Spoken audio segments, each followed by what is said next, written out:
Fed up of floor robes, driven to distraction and drowning with doom boxes? Tired of living in chaos?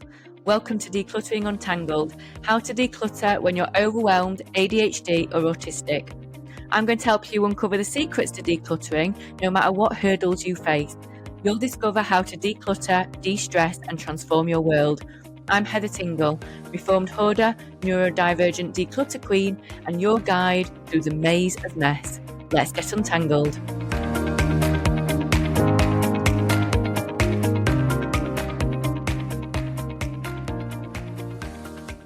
Hello Untanglers, and welcome back to another episode of Decluttering Untangled with me, your host, Heather Tingle. Today, I want to talk about something that is very real for a lot of people right now, me included, especially this time of year, and that is the thought of visitors. So we're coming up to the festive season.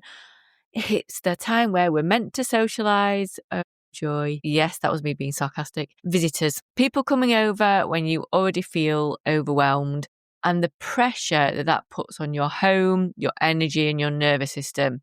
So this episode is a little compassionate guide to making your home feel a little more welcoming without masking it, without burning yourself out, without beating yourself up, and without trying to do absolutely everything, because let's face it, life is busy. So the main one, that awful shame of my home isn't good enough. In my head, if you are allowing someone into your home, then you should be comfortable enough with them to see you warts and all. And if that is not the case, that is on them, not you. Okay? So that is your Heather says it's okay permission to say to someone, actually, now's not the right time right now. Can we come to you? Or this is us. I've tried my best. Take it or leave it. If you want to judge me, fine. And really work on that being okay. And that I know that is really, really hard to do.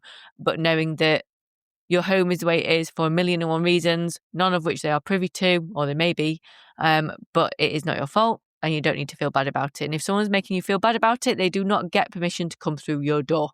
So if the thought of someone coming through that door makes your stomach drop, you are not alone. I definitely felt like this for a very long time.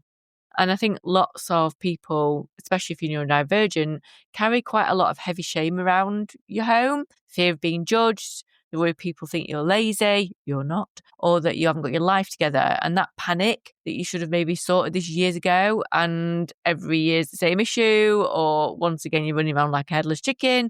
And that makes us feel bad. Please stop feeling bad. Your home doesn't need to be perfect. What it does need, if you are inviting people in, it needs to be safe, it needs to be warm, and it not be a health hazard, basically. So I think one of the issues is we can kind of be on tenterhooks when visitors come. So they disrupt our routines, they change the energy of the space, we get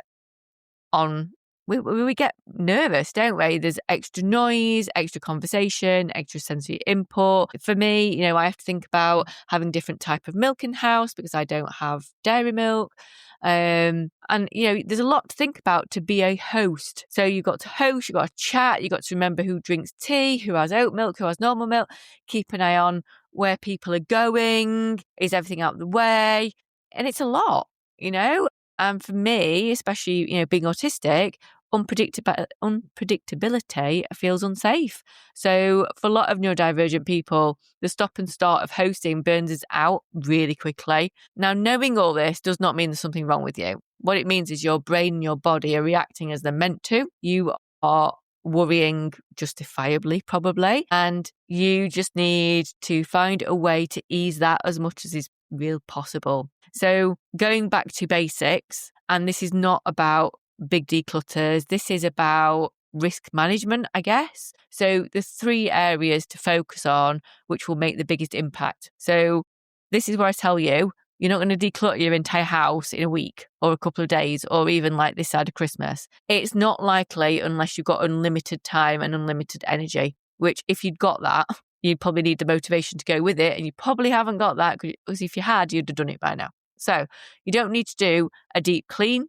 You don't need to get everything perfect. It is not going to be a show home, and it does not have to be. Most people will only see 3 areas, and they are the entrance to the home. So first of all, you need to decide where they're coming in your house. Are they coming in through the front door, which maybe you never use and it's got a load of shoes in front of it, or it's been dumping ground like a porch area? Or are they coming in through a side entrance or a back door? Which way are they coming into your home? And whichever way they are coming into home is fine, because it's your decision as to which entrance they come into. So decide on that to start off with. So you need to think about your entrance area. Then you need to think about where they're going to be sitting. So are you going to be sitting in the kitchen? Is it going to be really relaxed? Or are they going into the dining room because you're having Christmas dinner? Or are you going into your living space because it's, sitting on the sofa with a cup of tea or a glass of wine? Where are they sitting? Where are they going to be the majority of the time? The bathroom. Because let's face it, if someone needs a wee, you can't tell them to leave and go somewhere else. They're going to have to go in your bathroom.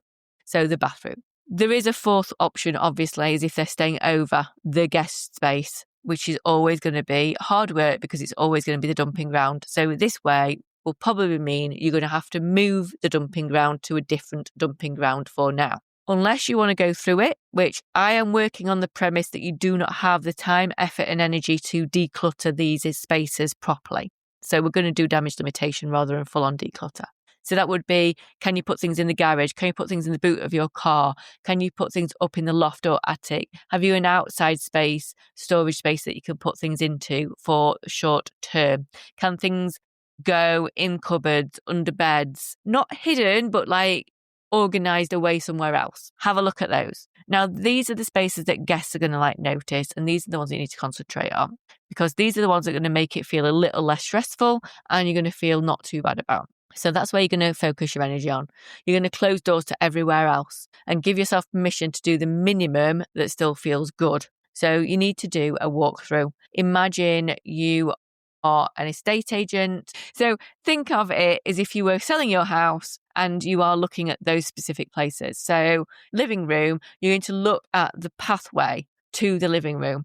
You're going to walk in, stand at the front door and imagine the steps, route from the door to the sofa, route from the sofa to the kitchen, the path from the hall to the dining bathroom. Clear that space. So concentrate on things like the floors, not having things you're going to trip over. So boxes or bags, fine, but things in little individual bits or wires that someone's going to trip over. Think about what's on the stairs, because if stairs are really narrow, that's going to make life difficult for someone going up and down them, and concentrate on those. So instead of lots of individual items, putting into one bag and only having one bag there equals one item and it looks less stressful. Look at the flat surfaces that they would see. So if you've got, for example, the sofa, what can you clear off that sofa so they've got a clear space to sit? Is there a table at the side of it where they would put their drink? Can that be cleared? A few items being moved or moved and hidden away will make a difference. A couple of items chucked into a basket or a bag will make a difference. A quick vacuum will absolutely make a difference. A quick dust will make a difference. But you're not having to do everything. Not like going into a deep clean here. We're looking at what is noticeable, what can be seen, and look about creating a little touch of calm without necessarily touching the rest of the room. The rest of the room can be a disaster zone, but if they've got somewhere clear to sit and they can walk without tripping over something, then that is okay. Now, I know this all does sound like a lot when you're massively overwhelmed, but we are talking damage limitation. It doesn't necessarily need to make a big impact and everything being perfect. You're just making it so they're not going to hurt themselves and they've got a place to sit and a place to relax where they can concentrate on having a conversation and being with you. I think the main thing that people don't think about, which can make a huge difference, is small sensory tweaks that make a space feel lovely with very little effort, because that's what we're all about. Turn off big overhead lights and put a lamp on. Really soft lighting can look really nice. I cannot stress this next one enough. Lighting a candle, as long as it's not. If you've got a very, very full house and lighting a candle means you're likely to burn your house down, please don't do it. However, having a really nice smell in your home will make a difference. Now, generally, if you've got a very full home, we do not open curtains, we do not open blinds, we do not let light in, and we can get a musty smell without realising it. It can go nose blind. So what happens is you can't smell your own house. Opening a window and having some fresh air coming into your home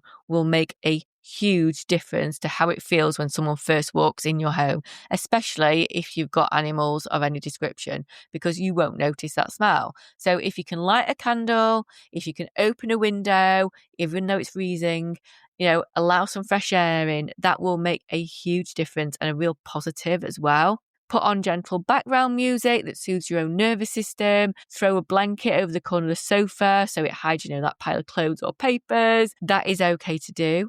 These things will change the feel of a room instantly, and they cost almost no energy to do. So look for those little easy wins, like something smelling nice, having some fresh air coming in. Using throws and rugs over things to hide clutter is okay. And I would really like you to consider how you can do that with less energy and less stress. But also, I would really like you to be able to say no to unplanned visits, because you all need boundaries to protect your peace and your own mental health, especially in December, because December, I think, is one of the most frantic periods in our calendar.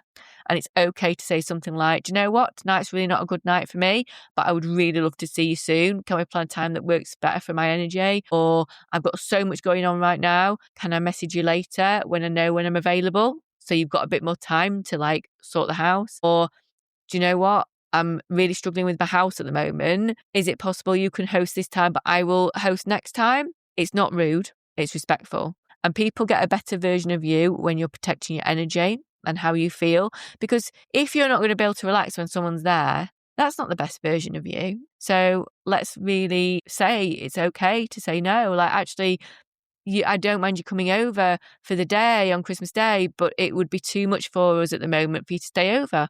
Would a local hotel be okay?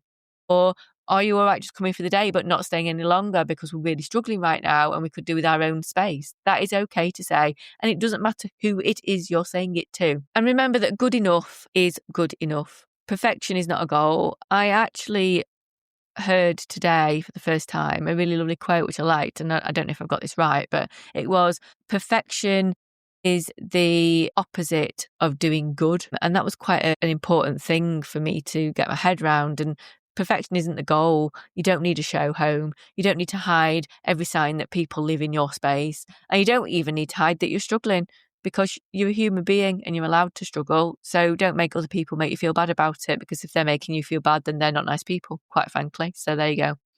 And remember, people remember how you make them feel, not how your skirting boards look, not if you've got stuff on your stairs. Quick whiz around your toilet with some cleaner. Harpic Black is amazing if you're in the UK, by the way. Leave it overnight and it really makes a massive difference. But, as long as it's not grim, then it's okay. Honestly, a relaxed host in a lived-in home feels far more welcoming than someone who's frantic in a spotless one, where you don't put a cup of tea down in case you leave a ring on something. So, bit of heather love right there. So have a bit of a plan and think about the hour before your guests arrive. So, clear the entrance, figure out a path, look at the seating area, put your dirty dishes in the dishwasher, put them away. Try not to shove things in your cooker in your oven, because you'll forget about them and then you'll turn them on and then you'll melt something. So try not to use that as a shoving place. But put things where they need to go, put them in bags, less individual items, more whole ones. Throw blankets over everything you don't have capacity to sort out. Close the doors that you don't want people going into. Light a candle, open a window, get yourself a drink, and just sit down and go, it's okay. Take a few minutes to just breathe, in all honesty. Okay, I've rambled on for far too long. I hope this is giving you some things to think about. If anything I'm saying you're finding useful, can you please leave me a review, even if it's just clicking on some stars for me, because it only takes a couple of minutes, but it makes a massive difference to it, whether or not it's shown to other people. So I will love you forever if you can. So until next time, remember, you are not alone. Be kind to yourself and keep untangling. Thanks for joining me for today's episode of Decluttering Untangled. If you found anything that I've said today helpful, please do me a favour. Hit that subscribe button or leave me a review. It's like receiving a virtual high five that keeps me going and lets me know that I'm helping real people out there and I'm making a difference. Please remember, you're not alone in this. I'm building a community of fellow untanglers over on Facebook. Just visit the show notes for the link to my free decluttering community. So until next time, remember, you're not alone, you're not lazy, you can untangle your life.